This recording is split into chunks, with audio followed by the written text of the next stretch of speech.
اعوذ باللہ من الشیطان الرجیم بسم اللہ الرحمن الرحیم الحمد للہ الذی نور قلوب العارفین بنور معرفتہ واثبت فؤاد انبیائہ واولیائہ بقصص الانبیاء والمرسلین وأكمل إيمان المسلمين والمؤمنين بولاية علي أمير المؤمنين عليه السلام.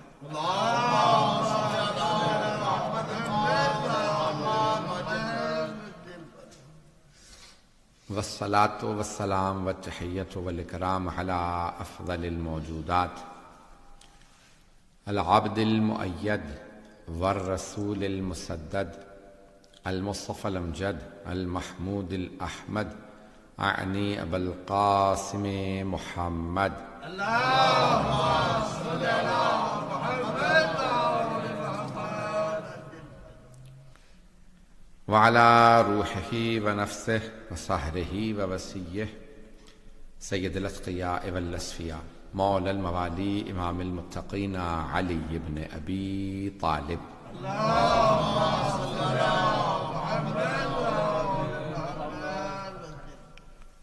وعلى أوصيائه لا سيما بقية الله في الأرضين روحي وأرواح العالمين لتراب مقدمه الفدا واللعنة الدائمة على أعدائهم أجمعين من الآن إلى قيام يوم الدين.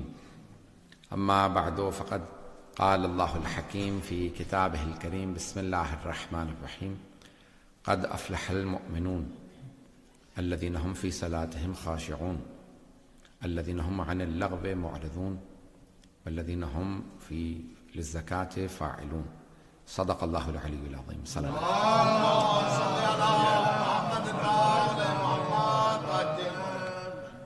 جناب امیر المؤمنین علی بن ابی طالب علیہ الصلوۃ والسلام کی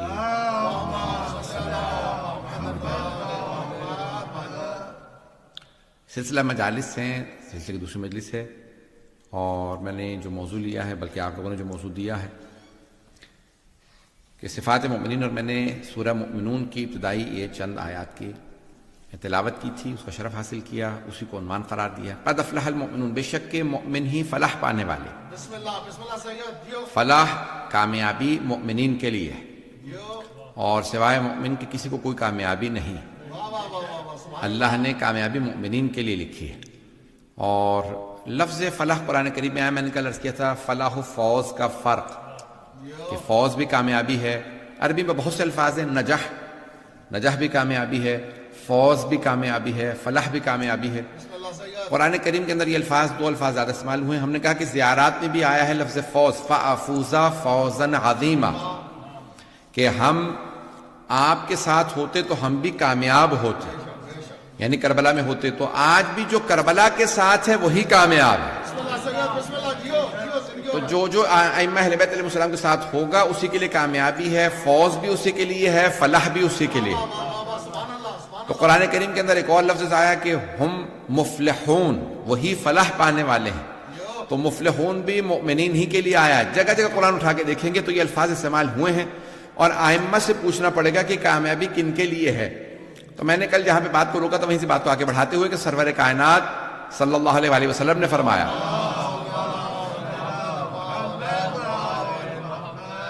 آپ نے بڑے واضح الفاظ میں فرما دیا کہ علی و شیعتہ ہم الفائزون، بے شک علی اور ان کے شیعہ ہی کامیاب. یا علی. تو جناب سرور کائنات، میں نے جہاں بات کو روکا تھا میں نے پھر اس کی توضیح تھوڑی سی کر دی تھی. اس کے بعد میں نے کہا تھا میں یہاں سے بات کو جاری رکھوں گا کہ پیغمبر اسلام نے جب فرمایا تو صحابہ کے مجمع میں فرمایا، اور صحابہ کے مجمع میں سرور کائنات نے فرمایا کہ علی و شیعتہ ہم الفائزون، بے شک کہ علی اور ان کے شیعہ ہی کامیاب ہیں. ایک طبقہ ایسا تھا صحابہ میں کہ جنہیں خود صحابہ آپس میں کہتے تھے یہ علی کے شیعہ ہیں. شیعہ کہا جاتا ہے پیروکار کو، شیعہ کہتے ہیں پیرو کو جو پیچھے چلنے والا ہو. تو کچھ ایسے تھے صحابہ رسول کے اندر بھی جن کو سرور کائنات کی حیات طیبہ میں بھی کہا جاتا تھا یہ علی کے شیعہ ہے. توجہ میرے ساتھ. تو کچھ ایسے صحابہ جن کو مولا امیر کی زندگی میں یعنی پیغمبر اسلام کے سامنے، یہ ایسی بات ہے کہ شیعہ بعد میں بنے ہیں، کہ بہت سے کہتے ہیں جتنے فرقے بنے ہیں پیغمبر کے بعد بنے ہیں، توجہ ہو میرے ساتھ، تو بہت سے لوگ کہتے ہیں پیغمبر اسلام کے بعد فرقے بنے ہیں، نہیں، کچھ ایسا گروہ تھا جو سرور کائنات کے سامنے بھی شیعہ کہلاتا تھا، انہیں دوسرے صحابہ کہتے تھے یہ شیعہ ہیں، اور سرور کائنات نے انہی کو دیکھنے کے بعد فرمایا تھا علی وشیعتہ ہم الفائزون، بے شک علی اور ان کے شیعہ ہی کامیاب ہیں۔ آئے میں چند لوگوں کے نام لے دیتا ہوں جو مشہور تھے علی کے شیعہ ہونے میں۔ ان میں پہلا نام ہے حضرت سلمان کا۔ حضرت سلمان فارسی کی جہاں جاتے تھے تو ان کو لوگ کہتے تھے بھئی یہ علی کے شیعوں میں سے ہیں۔ دوسرے تھے حضرت ابو ذر، تیسرے تھے حضرت مقداد، چوتھے تھے حضرت عمار۔ یہ وہ چند افراد تھے کہ جہاں جاتے تھے، بہرحال ان کے علاوہ بہت سے لوگ ہیں، حضرت حذیفہ یمانی اور بہت سے لوگ ہیں کہ جو جہاں مولا کائنات جاتے تھے یہ پیچھے پیچھے رہا کرتے تھے، اس لیے لوگ کہتے تھے یہ علی کے شیعہ ہیں۔ ایک بات واضح ہو گئی، جو پیچھے چلنے والا ہوتا ہے اسے شیعہ کہا جاتا ہے۔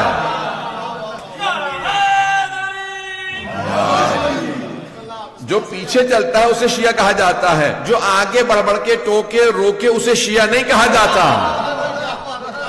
اب کچھ اور نہ کہلوائیے گا، میں اشارہ کر کے آگے بڑھ رہا ہوں۔ تو عزیزان گرامی ایسے بھی تھے جو روکتے تھے۔ بہت سے افراد کو عادت ہوتی ہے امت کی اصلاح کرتے کرتے امام کی اصلاح کرنے لگتے ہیں۔ عزیزان گرامی ہر انسان کو اپنی اوقات معلوم ہونی چاہیے، میری اوقات کیا ہے، میری حیثیت کیا ہے۔ تو امام معصوم علیہ السلام کی کوئی اصلاح نہیں کر سکتا۔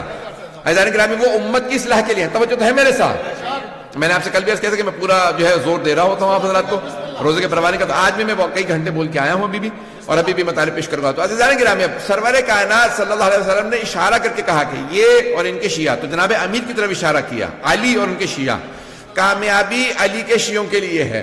تو مولا کائنات نے بھی اپنی ولادت پہ بھی گواہی دی ہے کہ میں سورہ مومن کی تلاوت کی، اور اپنی شہادت پہ بھی کہا فزت ورب الکعبہ، بے شک کہ میں نے جہاں پہ بات کو رکا تھا اپنے انشاءاللہ پورے بہت سے چہرے نئے نظر آ رہے ہیں انشاءاللہ تعالیٰ، جو جنہوں نے نہیں سنی گے تو بعد میں سن لیجیے گا، یہ میں مطالب کو پیش کروں گا۔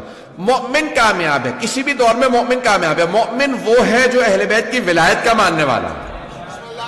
تو اب یہ مجھ سے کہا گیا تھا صفات مومنین، پہلی صفت یہ ہے کہ وہ اہل بیت کا ماننے والا ہو۔ اب سرور کائنات نے فرمایا یا علی، اور یہ کتاب ہے بحر المعارف، اس کی جلد نمبر ظاہراً 3 میں ہے یہ، تو بحر المعارف کی جلد نمبر 3 سے پیش کر رہا ہوں کہ یا علی مسئلہ فی امتی کا مسئلہ ہے سورۃ توحید یا سورۃ الاخلاص، یا علی آپ کی مثال میری امت میں سورہ اخلاص جیسی ہے۔ سورہ اخلاص تو سب کو معلوم ہے، بسم اللہ الرحمن الرحیم قل هو اللہ احد اللہ الصمد لم یلد ولم یولد ولم یکن له کفوا احد، یہ سورہ اخلاص کہلاتا۔ حدیث میں ہے کہ یا علی آپ کی مثال میری امت میں سورہ اخلاص جیسی ہے۔ سورہ اخلاص کو جو ایک مرتبہ پڑھتا ہے اسے 1/3 قرآن ختم کرنے کا ثواب ملتا ہے، جو 2 دفعہ تلاوت کرتا ہے اسے 2/3 قرآن ختم کرنے کا ثواب ملتا ہے، جو 3 مرتبہ سورہ اخلاص کی تلاوت کرے اسے ختم قرآن کا ثواب ملتا ہے۔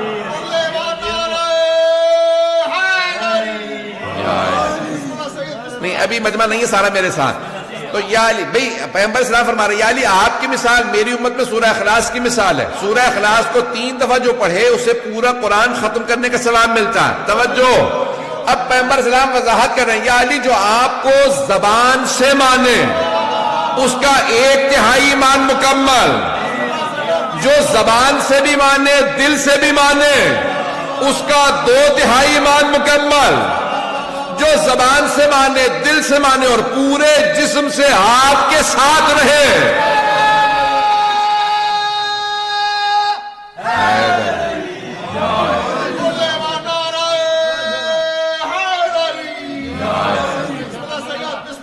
وہی مستکمل الایمان ہے، اسی کا ایمان مکمل ہے۔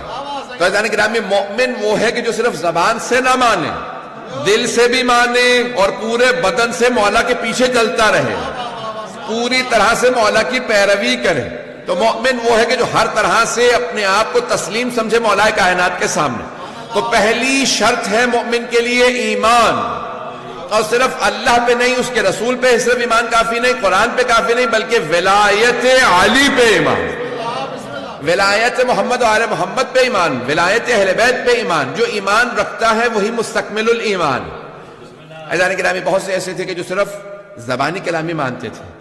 عزیزان گرامی زبانی کلامی ماننا کافی نہیں ہے. زبانی مان لینا کافی اگر ہوتا تو بہت سے ہم یعنی سارے مسلمان پھر ولایت علی کے معتقد ہیں. تو زبان سے کیونکہ سب کے سب مانتے ہیں کہ ہم اہل بیت کو مانتے ہیں. عزیزان گرامی یہ کہنا کافی نہیں ہے بلکہ دل سے ماننا بہت ضروری ہے. میں نے چند دن پہلے جملہ پیش کیا تھا، بلکہ شاید یہ اس ماہ رمضان کی بات نہیں کسی اور موقع پہ پیش کیا تھا. میں اس کو تھوڑا سا اشارہ کر کے آگے بڑھوں گا. توجہ ہے میرے ساتھ؟ عزیزان گرامی یہ میں جملہ پیش کر رہا ہوں دوبارہ. بہت سے افراد کہتے ہیں کہ نہیں ہم اہل بیت کو مانتے ہیں. آپ کیوں کہتے ہیں کہ صرف شیعہ اہل بیت کو مانتے ہیں؟ ہم کہتے ہیں کہ ہم اہل بیت کو مانتے ہیں تو وہ کہتے ہیں نہیں ہم بھی مانتے ہیں. اہل سنت بھی ایک وہ کہتے ہیں ہم مانتے ہیں. عزیزان گرامی فرق کیا ہے ان کے ماننے میں ہمارے ماننے میں؟ مجھے معلوم ہے کہ بعض اہل سنت بھی آتے ہیں اور مجھے یہ پورا یقین ہے کہ میرے برادر اہل سنت سن رہے ہیں. تو اب یہ مجھے پورا یقین ہے کہ سن رہے ہیں. تو عزیزان گرامی فرق کیا ہے ان کے ماننے میں ہمارے ماننے میں؟ تو اب میں فرق کو پیش کر رہا ہوں. وہ کہتے ہیں ہم مانتے ہیں تو آپ بھی کہتے ہیں کہ صرف آپ مانتے ہیں یعنی اہل بیت کے ماننے والے صرف شیعہ ہیں. کیا فرق ہے ہمارے ماننے میں اور ان کے ماننے میں؟ میں ان کو ان کی زبان میں سمجھانا چاہتا ہوں. اگر کوئی کہے میں اللہ کو مانتا ہوں لیکن جتنے بت ہیں میں انہیں بھی مانتا ہوں،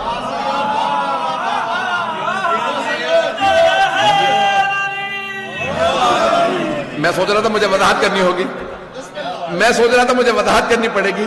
آپ حضرات پہنچ گئے بغیر وضاحت کے. کوئی وضاحت نہیں کروں گا، آگے بڑھ جاؤں گا. عزیزان گرامی بہت سے کہتے ہیں کہ میں اللہ کو مانتا ہوں لیکن جتنے بت ہیں انہیں بھی مانتا ہوں. کیا ایسے کی توحید قبول ہے؟ ایسے کی توحید قبول نہیں ہے کیونکہ وہ خدا کے ساتھ اس کے جو شریک ہیں انہیں بھی مانتا ہے. توحید اس کی قبول ہے جو خدا ہی کو مانتا ہو. عزیزان گرامی دوسرا سوال میرا آپ سے، اگر کوئی کہے میں رسول خدا کو مانتا ہوں لیکن جتنے جھوٹے نبوت کے دعوے ہیں مسیلمہ کذاب سے لے کے آج تک، بہت سو کے نام لینا مشکل ہو جاتا ہے تو جائے مثال کے طور پہ کسی اور بہت سے لوگوں نے دعویٰ کیا میں بھی نبی، میں بھی نبی، میں بھی نبی. بات واضح ہو رہی ہے. کوئی آدمی کہ میں رسول خدا کو مانتا ہوں لیکن جتنے جھوٹے نبوت کے دعوے تھے انہیں بھی مانتا ہوں. کیا ایسے کی نبوت کا عقیدہ قبول ہے؟ نہیں قبول. کیوں؟ کیونکہ رسول خدا خاتم النبیین ہے. اگر بات واضح ہو رہی ہو.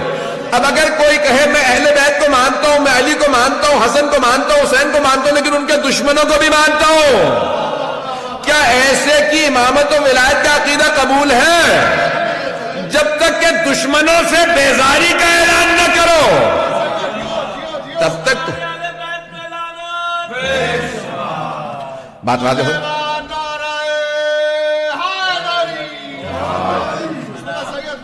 عزیزان گرامی کامیاب وہ ہے کہ جو اہل بیت کو جب مان لے تو پھر دشمنوں کو نہ مانے.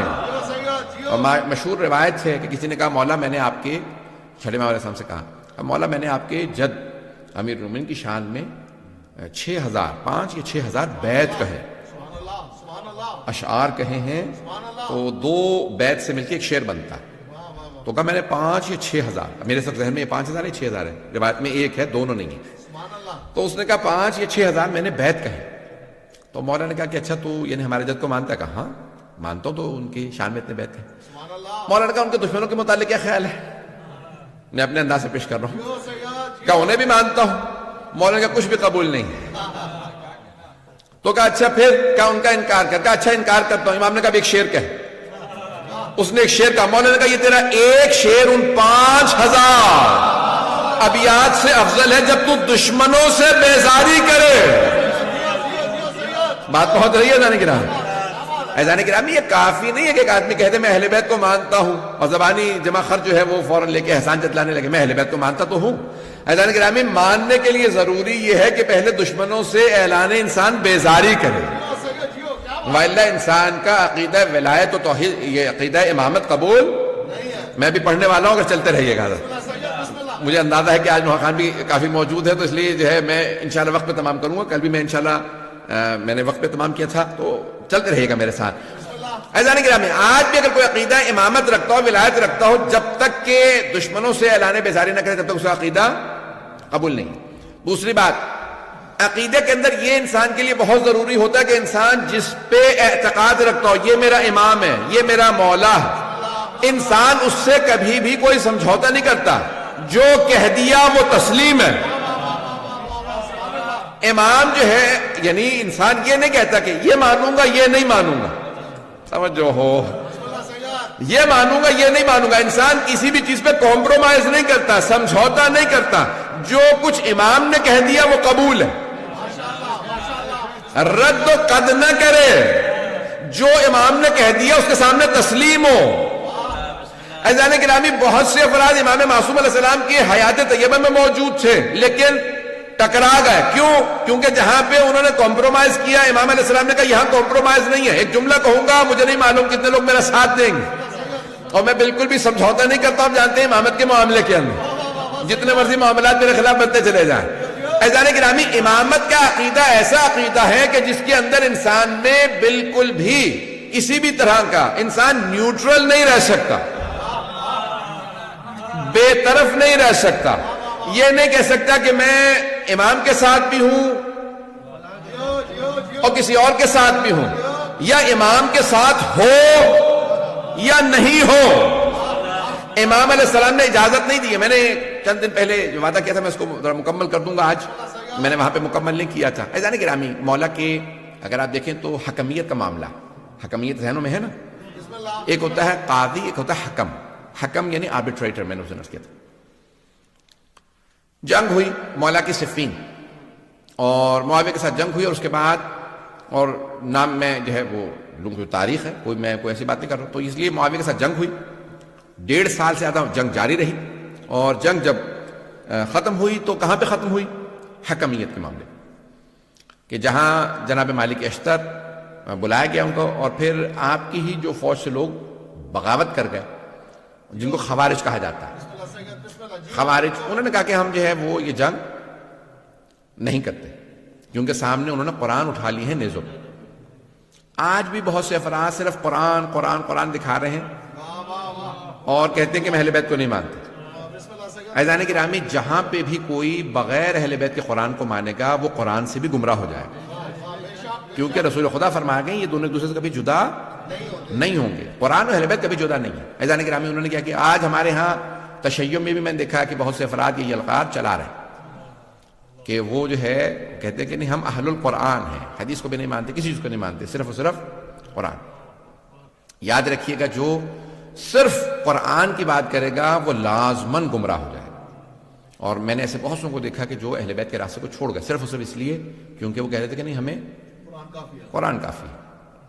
چاہے آپ وہ شیعہ ہوں سنی ہوں، جب آپ کہیں گے قرآن کافی ہے تو پھر آپ لازماً گمراہ ہوں گے۔ مہاراج کیونکہ ٹی وی پہ جا رہی ہے، میں اس لیے بات تھوڑا سا کھول کے پیش کروں گا، چلیے گا میرے ساتھ، بہت معذرت کے ساتھ میں بات بہت زیادہ کھول رہا ہوں۔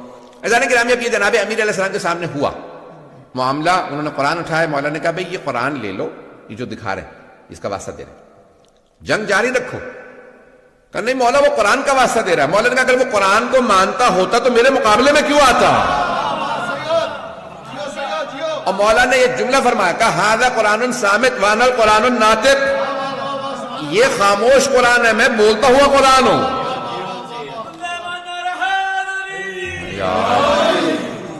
عزیزان گرامی، میں انہوں نے جو ہے وہ قرآن دکھائے، 500 قرآن نیزوں پہ بلند کیے، اور مولا کائنات نے کہا کہ نہیں ٹھیک ہے یہ قرآن جو ہے ان سے لے، لیکن لوگوں نے کیا کیا؟ نہیں، مولا کی بات کو نہیں مانا، اور وہ قرآن کریم جو ہے وہ کہا کہ نہیں سامنے قرآن علی آپ معاذ اللہ قرآن کے مقابلے میں آ رہے ہیں، یہ جملہ کہا لوگوں، اور جملہ کہا میں دہراؤں گا استغفر اللہ ربی واتوب الیہ معاذ اللہ من ذالک، لیکن جملہ کہے بغیر میں نہیں رہ سکتا جو انہوں نے کہا تھا خوارج میں، اور میں پہلے سے توبہ کر رہا ہوں، لیکن وہ جملہ دہرانا اس لیے ضروری ہے تاکہ لوگوں کو اندازہ ہو کہ جو اہل بیت کو چھوڑ دیتے ہیں وہ کہاں تک چلے جاتے ہیں۔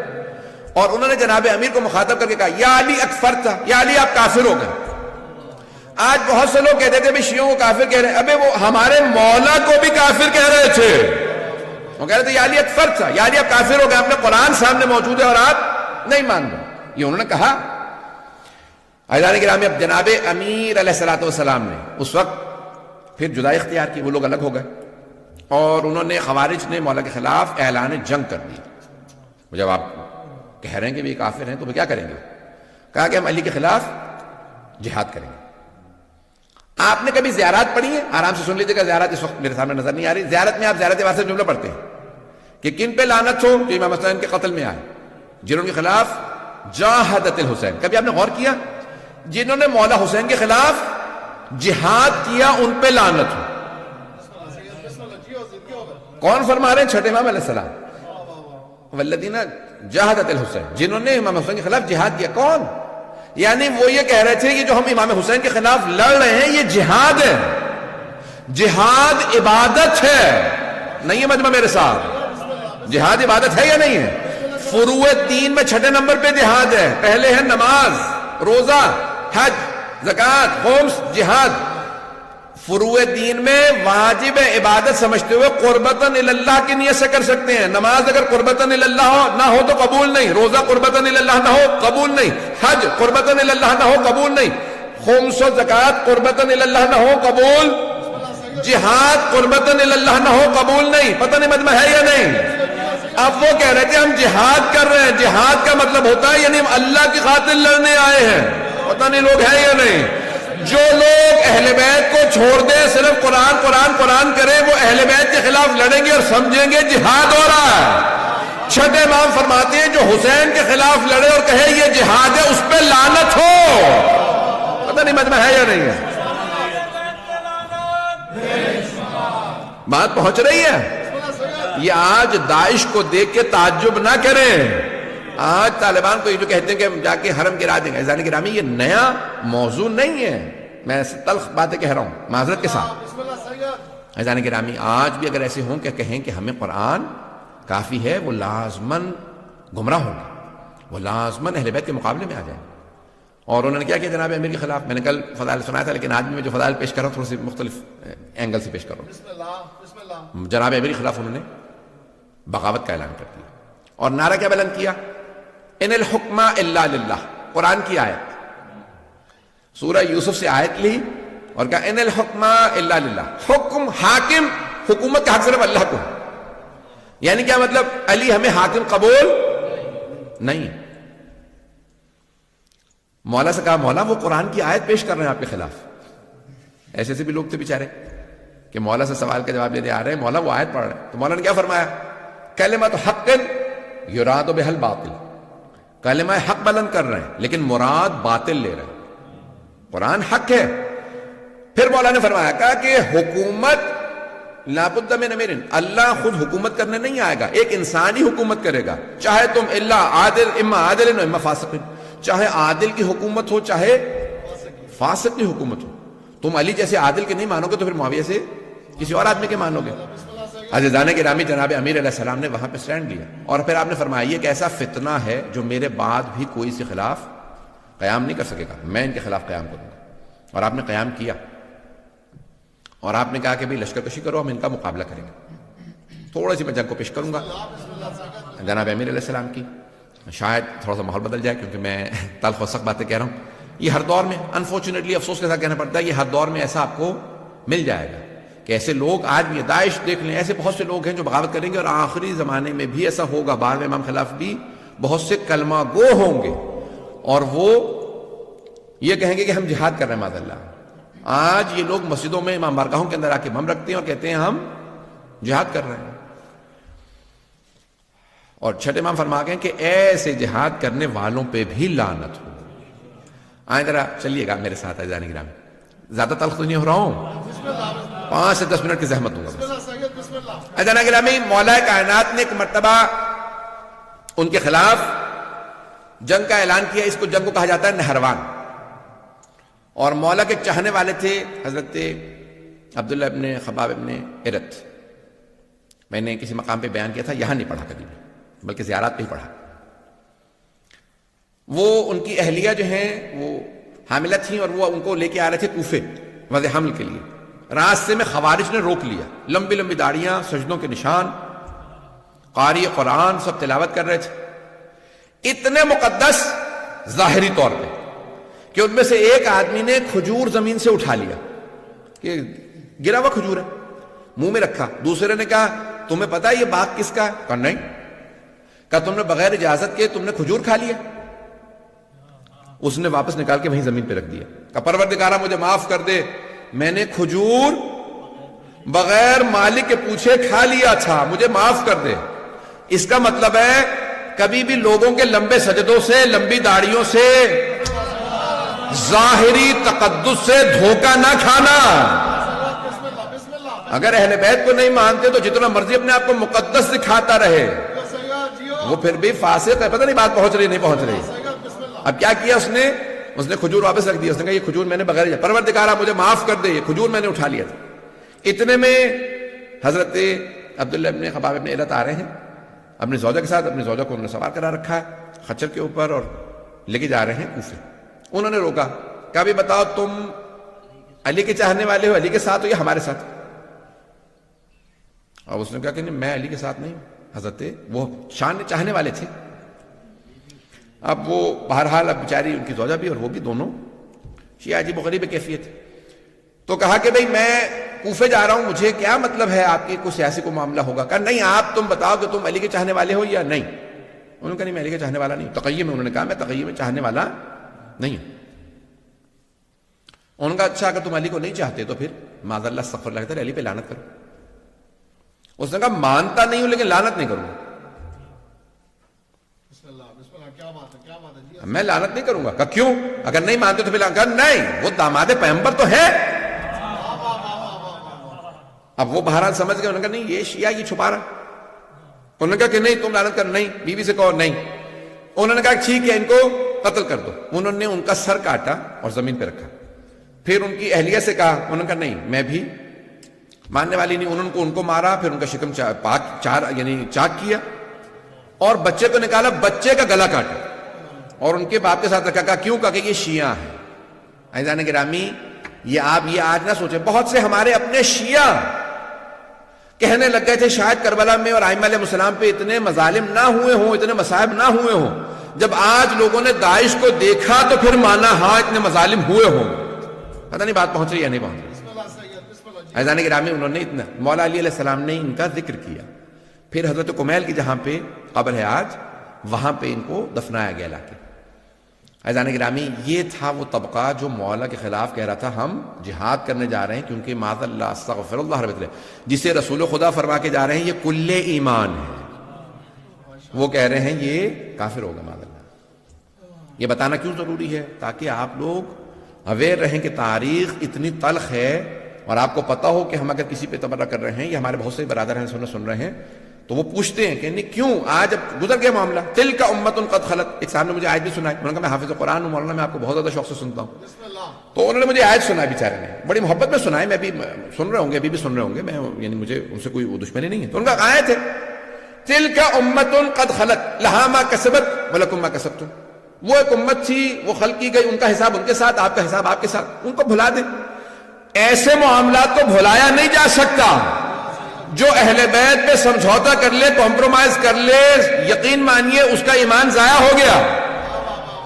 عزیزان گرامی، ہم کمپرومائز نہیں کر سکتے اہل بیت کے دشمنوں پہ، نہ اہل بیت علیہ السلام، ہمارا کوئی کمپرومائز نہیں۔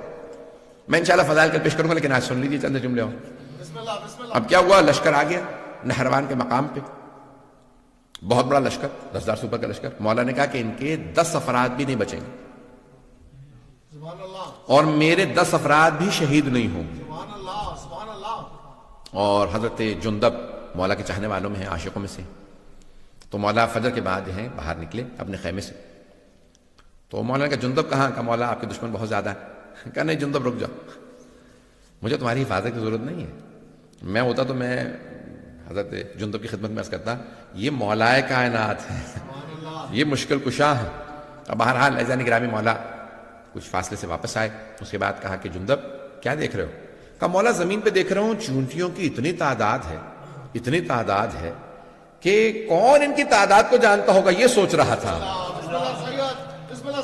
کہ مولا ان کی تعداد کو کون جانتا ہوگا اتنی۔ کہا جندب تمہارے مولانا صرف یہ کہ ان کی تعداد کو جانتے ہیں، میں یہ بھی بتا سکتا ہوں ان میں نر کتنے ہیں، مادہ کتنی ہے۔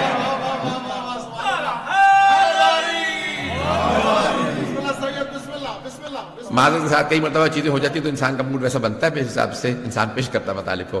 تو آج میں نے تلخ انداز سے پیش کیا، انشاءاللہ کل میں فضائل کے انداز سے پیش کر دوں گا۔ عزیزان گرامی، مولا کائنات کی پھر ایک مرتبہ جنگ شروع ہوئی اور مولا نے بتایا کہ کتنے لوگ آ رہے ہیں، اور جناب جندب کو کہا کہ جندب یہ جو پہاڑ دیکھ رہے ہو سامنے، اس کے پیچھے ایک لشکر آ رہا ہے، وہ بھی آئیں گے، حملہ کریں گے، وہی خوارج ہیں، وہی نہروان کے اس مقام پہ آئیں گے، مجھ سے بھی مقابلہ کریں گے، اور ان میں سے 7 افراد فرار کریں گے، 3 افراد کے ساتھ بھاگ جائیں گے۔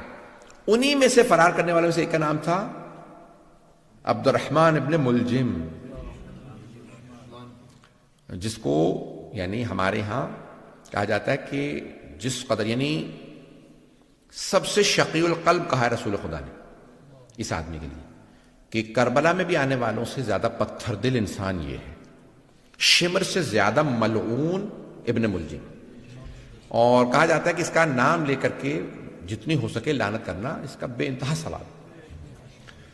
تو عبد الرحمن ابن ملجم، میں اس کی بھی تھوڑا سا تاریخ پڑھنا چاہ رہا تھا لیکن اب شاید آج پیش نہ کروں۔ مجھے اندازہ ہے کہ بہت سی باتیں میں نے کل کہیں اور میں کہوں گا آئندہ بھی 3 مجالس کے اندر۔ عزیزان گرامی، مولا نے پھر جنگ کی، اور مولا جو ہیں وہ عام طور سے زمین پہ کھڑے ہو کے جنگ کرتے تھے، جو آئے مقابلہ کرے، جو مارا جائے مارا جائے، جو بھاگ جائے بھاگ جائے۔ واحد جنگ ہے جہاں پہ مولا نے فرمایا، کہا اس میدان سے کسی کو بھاگنے نہ دینا۔ یہ صفین کے لیے اور نہروان کے لیے لوگوں نے کہا کہ مولا نے صرف ان کے لیے کہا اس میدان سے جو بھاگے اسے بھاگنے نہ دینا، اس سے پیچھے اس کے مقابلہ کرنے کے لیے جانا اور اس کو وہاں مار دینا۔ کہا مولا کیوں؟ جمل میں آپ نے کہا جو بھاگتا ہے بھاگ جائے، لیکن یہاں پہ آپ فرما رہے ہیں کہ جو بھاگتا ہے اسے بھاگنے بھی نہ دو۔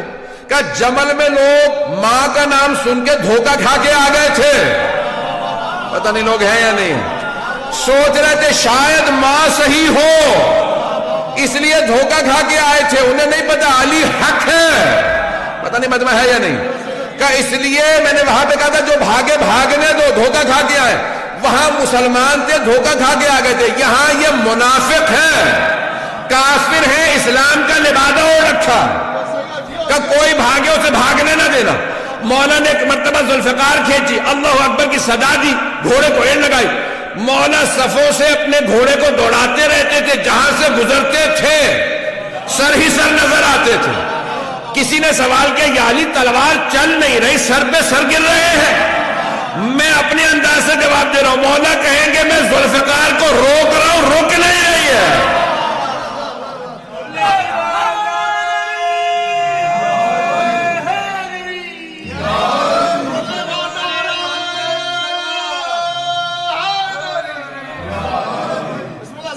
فضائل انشاءاللہ کل۔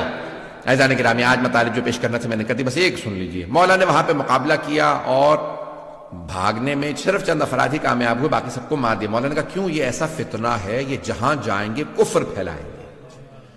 اگر وہ چند افراد بھی جو بچے تھے، آج اگر آپ کو داعش نظر آ رہے ہیں تو سمجھ لیں انہی کی تبلیغ کا اثر ہے۔ بات پہنچ گئی ہے عزیزان گرامی، بکلیئر ہوئی ہے۔ یہ جو بھی اہل بیت کے خلاف خروج کرتا ہے، چاہے کسی دور میں کرے، وہ کہتا ہے میں جا کے جنت البقیع ڈھاؤں گا، میں سامرہ پہ حملہ کروں گا، یہ جو بھی ہے اس کا مطلب ہے یہ خارجی ہے، یہ خروج کر رہا ہے امام کے خلاف۔ اور خوارج ہمارے تمام علماء نے کہا کہ وہ نجس ہیں، عین نجس، اخبث و انجس ہیں، نجس جانوروں سے بھی زیادہ۔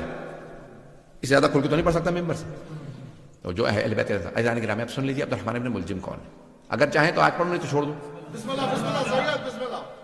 ہے ٹائم تھوڑا پڑھ دوں آج یا کل مکمل کروں۔ عبد الرحمن ابن ملجم ملعون کا سن لیجیے پھر آج۔ مولا کا گورنر تھا یمن کا، مولا کو بہت پسند تھا، اسے معزول نہیں کیا، بہت سے لوگوں کو بس سب کو معزول کر دیا، اور اسے کہا کہ بھی تم اپنے جیسے 10 افراد کو بھیجو جن کی میں تربیت کروں، جو پھر یمن کو چلائیں گے۔ سنیں گے نا؟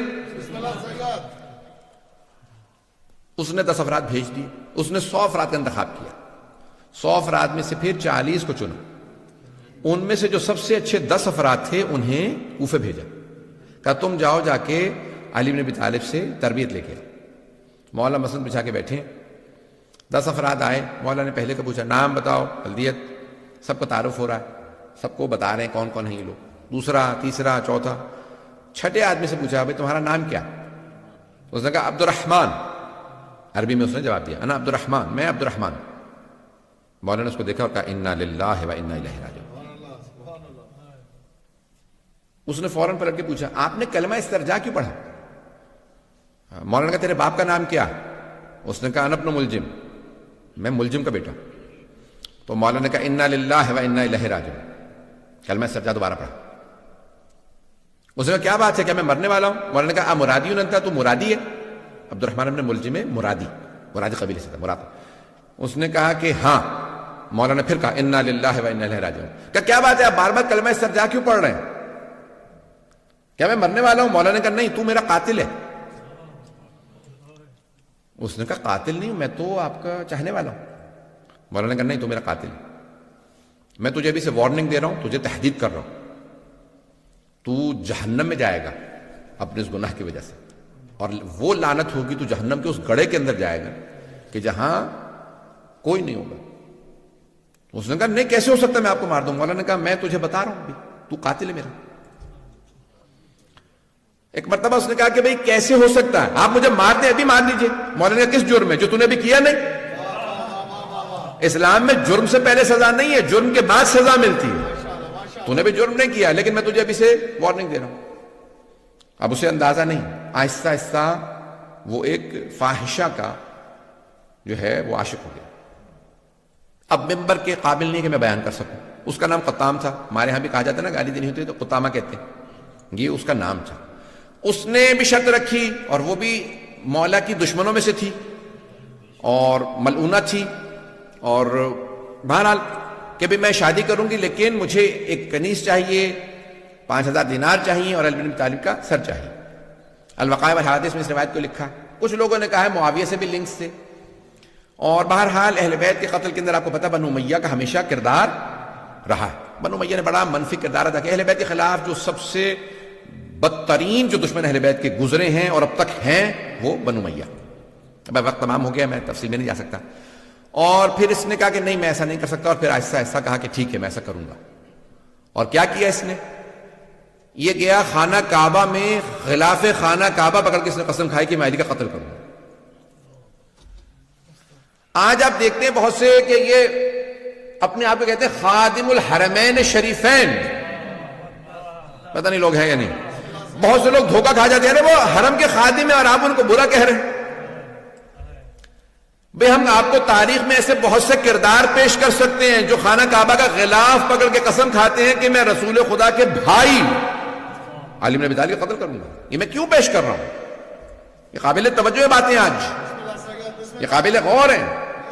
یہ آج دھوکہ نہ کھائیں لوگوں کے بڑے بڑے ٹائٹلوں سے، اتنے بڑے بڑے انہوں نے اپنے آپ کو ٹائٹل دے رکھے۔ میں حرمین کا، مکہ مدینہ کا خادم ہوں۔ جنت البقیع ڈھا دے تب بھی لوگ ان کو لعنت نہیں کرتے۔ رسول خدا کی بیٹی کا حرم گرا دیں، لوگ کہتے ہیں کہ لعنت نہیں کر سکتے۔ آپ سوچ سکتے کوئی آدمی؟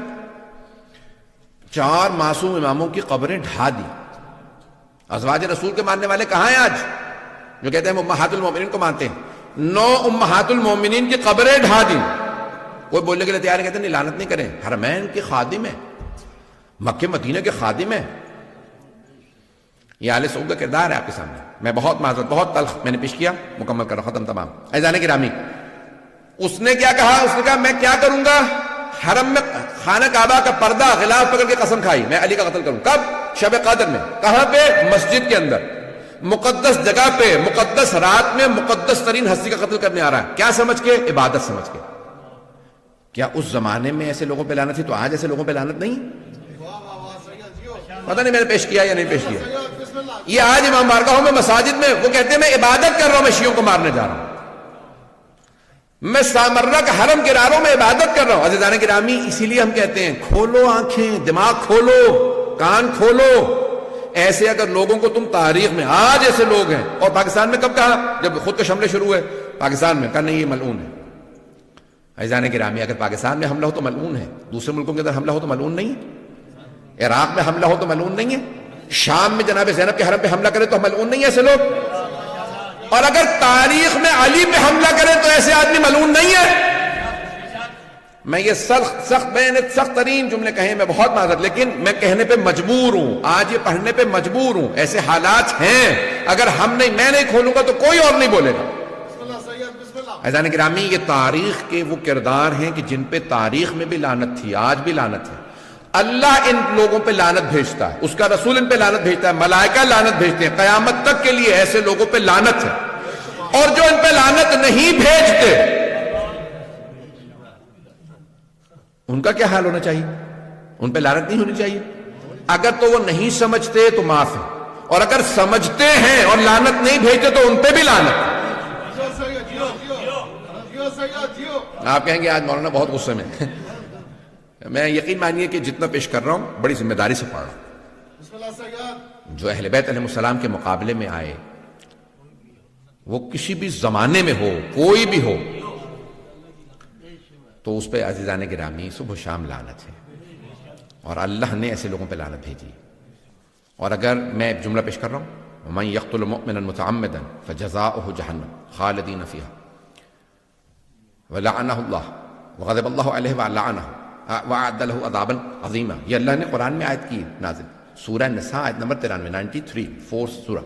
اللہ کہتا ہے جو کسی مؤمن کو جانتے بوجھتے ہوئے عمدن قتل کر دے تو اس کی سزا یہ ہے وہ جہنم میں جائے گا، اللہ اس پہ ناراض ہوگا، اللہ اس پہ لعنت کرے گا اور اس کو ہمیشہ عذاب میں رکھے گا۔ عام مومن کو مار دے تو اللہ فرما رہا ہے جہنم میں جائے گا، اور اگر کوئی امیر المؤمنین کا قاتل ہو۔ آج مسلمان کہتے ہیں نہیں سوچنا پڑے گا، لعنت کر سکتے نہیں، قرآن کی آیت کو تو نہ انکار کرو۔ میں نے تمام کر دیا، مختصر سے مصائب سن لیجئے۔ میں نے کہاں پہ روکا تھا؟ آئیں ذرا میرے ساتھ چلیے گا، جہاں میں نے کل بات کو روکا تھا مصائب کو، وہیں سے مصائب کو جاری رکھوں گا۔ امیر المؤمنین، اگر کبھی لوگوں نے جناب سیدہ کے در پہ آگ نہ لگائی ہوتی تو پھر کربلا کے خیمے کوئی جلانے نہ آتا۔ یہ کربلا کے خیمے کس نے جلائے ہیں؟ انہی لوگوں نے کہ جو مانتے تھے سیدہ کے در کو جلایا جا سکتا ہے۔ اور اگر جناب امیر کی گردن پہ کوئی ضربت نہ چلاتا، سر پہ ضربت نہ لگی ہوتی، آج صبح آپ نے دیکھی ہوں گی نا کوفے کی مسجد سے اذانیں نشر کی جا رہی تھی۔ آج تو بڑی روشنی ہے، سب لوگوں نے کہا لائٹیں بجھا دو، یہ چراغ بجھا دو، علی کی بیٹیوں کو پرسہ دینا ہے۔ دنیا کا اصول ہے، بیٹے بیٹیوں کے گھر جاتے ہیں، کہتے ہیں ارے آپ کے بابا دنیا سے چلے گئے، آئیں ذرا جناب امیر کے بیٹے بیٹیوں کو پرسہ دیں، ہاتھ باندھ کے کہیے گا بیبیو ہم آپ کو پرسہ دینے آئے ہیں، کیونکہ ہم اس لائق نہیں کہ پرسہ دے سکیں، لیکن آج ہمیں پرسہ دینا ہے، کوئی رونے میں بخل نہ کرے۔ میں آپ کو بس 5 منٹ کی زحمت دوں گا، کسی کوئی آنکھ ایسی نہ ہو۔ آج مولا کائنات گھر سے چلے ہیں، ایک مرتبہ مولا کائنات میں آج پیش کرنا چاہتا ہوں۔ میں نے کل پیش کیا تھا، مولا کو بیٹیوں سے بڑی محبت تھی، بیٹیوں کو مولا نے بلا لیا۔ جب بیٹیاں آ گئی نا، ہر روز جیسے آپ جانتے ہیں نا پانی زندگی کے لیے بہت ضروری ہوتا ہے، جناب زینب ام کلثوم کے لیے اپنے بابا کو دیکھنا ایسا تھا جیسے آب حیات ہوتا ہے۔ بیویاں اپنے بابا کو دیکھتی، ہمارے بابا آ گئے ہیں، بابا آپ یہاں پہ بیٹھ جائیے، بابا میں آپ کے لیے کھانا لگا دیتی ہوں، بابا میں نے آپ کے لیے اپنے ہاتھوں سے روٹی بنائی تھی۔ اور مولا بھی اپنی بیٹیوں سے بڑی محبت کرتے تھے۔ بس بھئی کل رات تھی 19ویں کی عجیب و غریب رات تھی، ایک مرتبہ مولا کائنات کو ایک بیٹی نے کہا، ہر رات ایک بیٹا بیٹی دعوت کرتا، پہلے دن مولا حسن نے کہا بابا آج میرے ساتھ افطار کر لیجئے، دوسرے دن مولا حسین نے کہا بابا جان میرے پاس افطار کر لیجئے۔ ہر روز کوئی نہ کوئی بیٹا یا بیٹی کہہ دیتا۔ آج ایک دن جناب ام کلثوم نے کہا بابا جان اگر میرے پاس افطار کر لیجئے۔ ہاں بیٹی میں آپ کے پاس افطار کروں گا۔ اب اگر بیٹی کوئی ایسی ہونا کہ جناب ام کلثوم جیسی، بابا جان میں آپ کے لیے خود اپنے ہاتھ سے روٹی بناؤں گی۔ روٹی کا اہتمام کیا، بی بی نے ساتھ میں دودھ یا دہی رکھ دیا، سرکہ رکھا، جیسے کھانا رکھا کہا بیٹی آپ جانتی ہیں نا آپ کے بابا کبھی 3 چیزوں سے افطار نہیں کرتے، میں 2 سے زیادہ کھانے استعمال نہیں کرتا۔ ایک مرتبہ جناب ام کلثوم نے سرکہ ہٹانا چاہا، کہا نہیں بیٹی یہ دہی ہے، یہ جو دودھ ہے یہ ہٹا لیجئے، میں خشک روٹی سرکے کے اندر رکھ کے کھا لوں گا۔ ایک مرتبہ جناب امیر نے پہلا لقمہ لیا، دوسرا لقمہ کیا، کہا بیٹی بس بہت ہے۔ کہا بابا جان کیا بات ہے آپ کھانا افطار کیوں نہیں کر رہے؟ کہا بیٹی میں خدا کی بارگاہ میں خالی پیٹ جانا چاہتا ہوں، شاید مولا کو پتا میرے بیٹے پیاسے بھوکے ذبح کیے جائیں گے، کہ میں خدا کی بارگاہ میں خالی پیٹ جانا چاہتا ہوں، اجرکم اللہ، خالی پیٹ جانا چاہتا ہوں۔ ایک مرتبہ جناب ام کلثوم کے آنسو بہنے لگے، بابا خدا کی بارگاہ میں جانے کی باتیں کر رہے ہیں، اگر پردیس ہو زینب ام کلثوم جیسی بیٹیاں ہو، یہ پتا چلے بابا جانے والے ہیں، بیٹیاں تڑپنے لگتی ہیں۔ جناب ام کلثوم نے بہنوں کو بتایا ہوگا، بابا فرما رہے میں خدا کی بارگاہ میں خالی پیٹ جانا چاہتا ہوں، اجرکم اللہ۔ ساری بیٹیاں تڑپ تڑپنے لگی. میرے مولا نے آواز دی بیٹا حسن آپ بھائیوں کو لیجئے کوفے کے دروازوں کی حفاظت کریں. کہا بابا جیسا آپ کو حکم لیکن آج ہماری باری نہیں ہے. کہ بیٹا میں بھی جانتا ہوں لیکن چلے جائیے. جانتے ہیں کیوں؟ مولا نہیں چاہتے تھے کوئی بیٹوں کے سامنے باپ پہ تلوار اٹھائے. کوئی باپ نہیں چاہتا مجھے بیٹوں کے سامنے مارا جائے. میں ہاتھ جوڑ کے کہوں گا مولا ذرا کربلا کے دیکھے ایک چھوٹی سی بیٹی کے سامنے باپ کے گلے پہ خنجر چل رہا. اجرکم اللہ، اجرکم اللہ. یا علی میں بھی پڑھوں گا 2 منٹ کی میں زحمت دوں گا. ایک مرتبہ مولا علی نے ایک مرتبہ کا میرے سارے بیٹے کوفے کے دروازوں کی حفاظت کے لیے چلے جائیں. آخری جملے سن لیجیے. مولا نے بیٹیوں سے کہا بیٹیوں الوداع. ساری بیٹیاں صحن میں نکل آئی. بابا یہ کیا حالت بنا رکھی ہے. میرے مولا صحن میں آئے. مرغابیوں نے راستہ روک لیا. مولا کی ابا میں چونچوں کو ڈالا. اب جناب زینب سے رہا نہیں گیا. کہا بابا کبھی آج تک ہم نے یہ حالت نہیں دیکھی. یہ مرغابیاں یہ بدخیں یہ پرندے آپ کا راستہ نہیں روکتے. میرے مولا نے مڑ کے بیٹیوں کو دیکھا پھر ایک جملہ کہا کہ انہن نواہی. یہ میرا نوحہ پڑھ رہی ہے. انہیں پتا ہے بلی چل کے نہیں آئیں گے. پرندوں کو پہلے پتا چل جاتا ہے. ایک مرتبہ میرے مولا نے خدا حافظ کیا پھر ایک جملہ کہا زینب میرے بیٹوں سے کہنا انہیں اگر وقت پہ دانا پانی نہ دے سکے آزاد کر دے. میں ہاتھ جوڑ کے کہوں گا مولا آپ سے جانوروں پرندوں کا بھوکا پیاسا رہنا برداشت نہیں. انہیں بھوکا نہ رکھنا. مولا جب کربلا میں آپ کی پوتیوں نے رو کے کہا ہوگا دادا ہم پیاسے ہیں.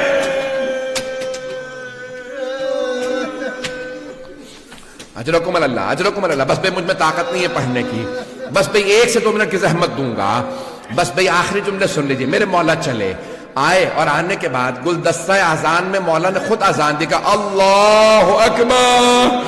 بیٹیوں کے کانوں میں آواز آئی. ایک بیٹی نے رو کے کہا بابا کی آواز میں کتنا درد ہے. بیٹیاں رونے لگی. وہاں بیٹوں نے اذان سنی. کسی نے کہا بابا خود اذان دے رہے. کہا ہاں. مولا حسن نے کہا ایک مرتبہ مولا نے اذان دی گلدستہ اذان میں مینارے میں آخری جملے میرے مولا اترے. ایک مرتبہ میں مینار سے اترے آئے دیکھا کہ ایک آدمی الٹا سو رہا ہے. امام نے کہا ابن ملجم میں اپنے کام سے جا رہا ہوں تو اپنے کام سے اٹھ. ایک مرتبہ مولا محراب میں گئے نافلہ فجر شروع کی. اللہ اکبر. مولا نے نماز شروع کی. ابن ملجم ملعون نے تلوار زہر میں بجھا رکھی تھی. تلوار نکالی ہاتھ کانپنے لگے. شیر خدا کا روپ تھا. گردن پہ مارنا چاہتا تھا سر میں تلوار لگی. میرے مولا کا سر شگافتہ ہوا. ایک مرتبہ بیٹھے کہا بسم اللہ و باللہ وعلا ملت رسول اللہ فزتو برب الکعبہ. بیٹیاں تڑپنے لگی. بیٹے رونے لگے. کہا سب چلو مسجد میں بابا کو ضربت لگی ہے. جانتے ہیں کیسے پتہ چلا؟ جناب جبرائیل چلے مرثیہ پڑھنے لگے. تحدمت واللہ ارکان الہدی قتل ابن ام المصطفیٰ قتل علی المرتضی قتلہ اشکل اشکیہ. ہائے آج اللہ کے دین کے سارے ارکان تباہ ہو گئے. ارے محمد مصطفیٰ کا بھائی مارا گیا. علی مرتضی مارے گئے. اشکل اشقیاء نے انہیں مار دیا. بس میں زیارت برآمد ہونے والی ہے. آخری جملہ سن لیجئے. میں آگے نہیں پڑھوں گا کل جاری رکھوں گا. میرے مولا نے ایک مرتبہ بیٹوں کو دیکھا. خدا کی قسم علی کی آنکھوں میں کوئی آنسو نہیں تھا. میرے مولا دلیر تھے. کوئی نہیں روئے. بیٹوں کو روتا دیکھا گا میرے شیروں رونا بند کر دو. ایسے مصائب آتے رہتے ہیں. کہا بیٹا حسن آپ نماز مکمل کیجئے. لیکن ایک مرتبہ بیٹوں نے اٹھایا گھر لے چلے. میرے مولا نے کہا حسن مجھے زمین پہ کھڑا کر دو. میں زینب کے سامنے بیٹوں کے ہاتھوں پہ نہیں جانا چاہتا. میری بیٹیاں نہ سوچے بابا کو تکلیف ہے. اب تک مولا نہیں روئے, لیکن جیسے ہی دروازہ کھلا سامنے دیکھا مولا کی بیٹیاں ماتم کر رہی ہیں. ہائے بابا, ہائے بابا, میرے مولا رونے لگے. ہائے میری بیٹیاں, پردیس میں کبھی کوئی ایسے بھی روتا ہے. یا علی